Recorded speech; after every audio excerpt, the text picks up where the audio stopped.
নমস্কার বন্ধুরা, welcome to Shampa's kitchen. এই সময়ে বাজারে পাওয়া যাচ্ছে প্রচুর সজনে ফুল, যা খাওয়া আমাদের শরীরের জন্য খুবই উপকারী। কি কি গুণ থাকে এই সজনে ফুলে সবটাই জানবো এই ভিডিওতে।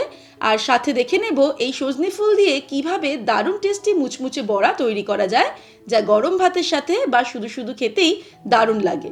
তাহলে চলুন শুরু করি। সবার প্রথমে একটা বোলের মধ্যে নিয়ে নেব বাজার থেকে কিনে আনা সজনে ফুল। বছরের এই সময়টাতেই শুধুমাত্র সজনে ফুল বাজারে পাওয়া যায়, যার দামও কিন্তু বেশ খানিকটা চড়া।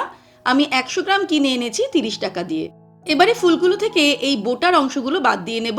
অনেক বোটার অংশ এখানে একসঙ্গে মেশানো থাকে, সেগুলোকে আমাদের পরিষ্কার করে নিতে হবে। সজনে ফুলগুলোকে বেছে পরিষ্কার করে নিলাম, এর মধ্যে আর কোনো বোটা বা ডাটার অংশগুলো নেই।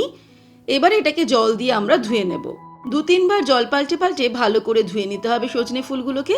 তারপরে ফিরে আসছি। সজনে ফুলগুলো ভালো করে ধুয়ে জলটাকে ঝরিয়ে নিয়েছি। এবারে এর মধ্যে দিয়ে দেব বেসন। 4 টেবিল স্পুন বেসন দিয়ে দিলাম। মুচমুচে করার জন্য দিয়ে দেব 2 টেবিল স্পুন চালের গুঁড়ো।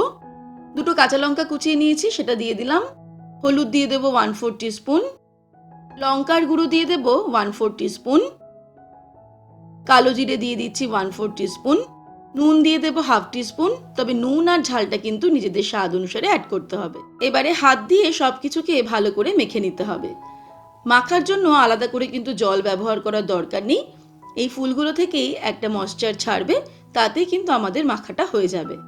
বসন্তকালে মরশুম বদলের সময়ে সর্দি জ্বর কাশির সমস্যা থেকে দূরে থাকতে সজনে ফুল কিন্তু খুবই উপকারী।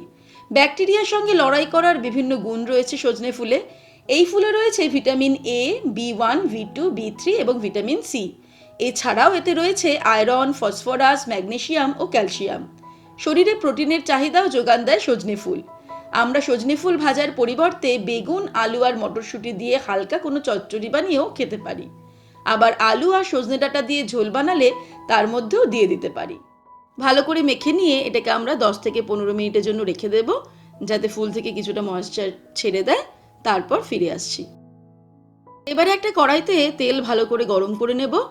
তারপরে এরকমভাবে চ্যাপটা চ্যাপটা করে বড়াগুলোকে ছেড়ে দেব। এইভাবে চ্যাপটা চ্যাপটা করে বড়াগুলো ছেড়ে দিলাম, অনেকটা পেঁয়াজি যেমন করে আমরা ভাজি ঠিক সেইভাবে। আর ফ্লেমটাকে কিন্তু মিডিয়াম টু লোতে রেখে বড়াগুলোকে ভাজতে হবে, না হলে কিন্তু ভেতরটা কাঁচা থেকে যাবে আর ওপরটা কালার চলে আসবে। উল্টে পাল্টে ভালো করে বড়াগুলোকে ভেজে নিয়ে তুলে নিতে হবে। ব্যাস, বড়াগুলো ভাজা হয়ে গেছে। কালারটাও কিন্তু সুন্দর হয়ে গেছে, গোল্ডেন ব্রাউন কালার চলে এসেছে। এবার এগুলোকে তেল থেকে ছেঁকে তুলে নিয়ে গরম গরম সার্ভ করতে হবে গরম গরম ভাতের সঙ্গে।